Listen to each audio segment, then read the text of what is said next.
এক সময়ে এক জঙ্গলে থাকত এক রাগী সিংহ আর এক ভীতু হরিণ। জনের স্বভাব একদম উল্টো। সিংহের গর্জনে সবাই দৌড়ে পালাত, আর হরিণ সামান্য পাতার শব্দেই লাফিয়ে উঠত। একদিন জঙ্গলে বিশাল ঝড় হল। সবাই গাছের ফাঁকে, গুহায়, যার যেখানে জায়গা পেল লুকোল।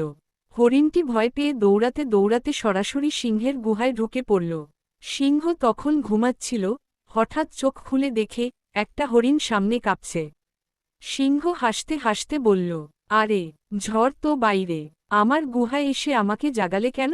হরিণ ভয়ে বলল, এত বড় ঝড়, ভয়েই দৌড়াতে দৌড়াতে এখানে ঢুকে গেছি। সিংহ একটু চিন্তা করে বলল, ভয় পেও না, আজকে তুমি আমার অতিথি। ঝড় থামা পর্যন্ত এখানে থাকার অনুমতি দিলাম। ঝড় থামা পর্যন্ত তারা জন গল্প করল।